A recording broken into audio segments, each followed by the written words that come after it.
Hi everyone, I'm Nick Curtis, the Art Toy Advocate, and while today's piece might not be a new one, it is a special one. Created by Mike Woods, also known as Falcon Toys, we have a resin pop art frosted Han Solo in action figure.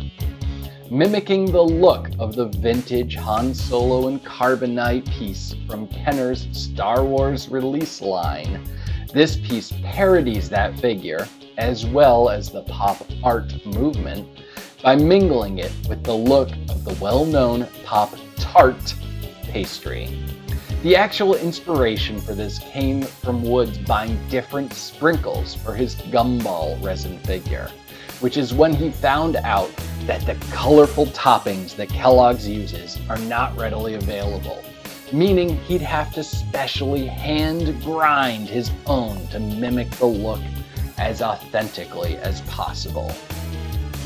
Once he conceived the idea of this pop art piece, Woods made the backing card art, but ended up shelving the concept for a whole year before revisiting it.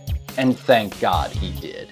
Initially intended to be a small release between bigger projects, demand went through the roof as everyone from the Nerdist and Boing Boing to CNET reported on it.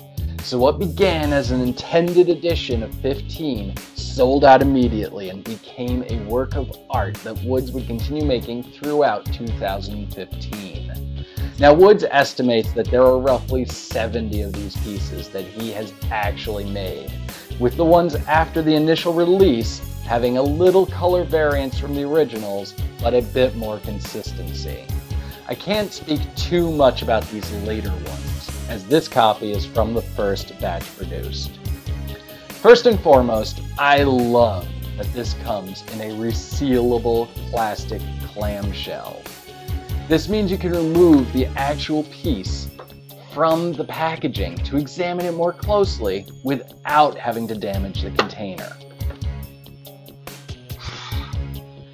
The piece itself is wonderfully executed, as it really looks, even under close scrutiny, like a real Pop-Tart.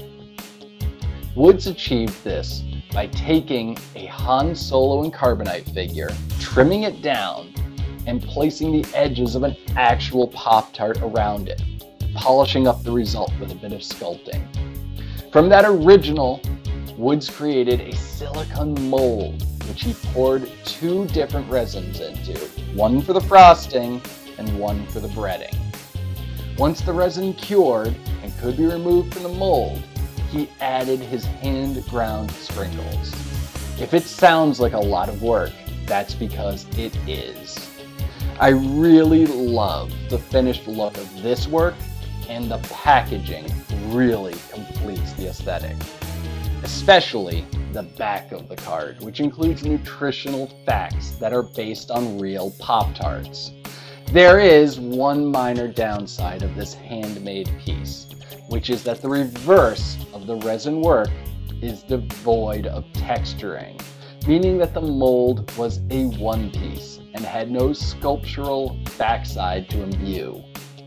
But of course, when displayed in its container, the reverse is of little concern. Woods is unfortunately not planning on making any more pop art frosted Han Solo pieces in the foreseeable future. He told me that he might do more in a couple of years, but that for now, he has several new projects that he wants to focus on, including two new action figure derived pop art pieces that he'll be debuting this year. And if this release is any indicator, then you'll certainly want to follow Falcon Toys on Instagram, Facebook, and Twitter to be notified when Woods' newest creations are available. Thank you for watching me, Nick Curtis, the Art Toy Advocate.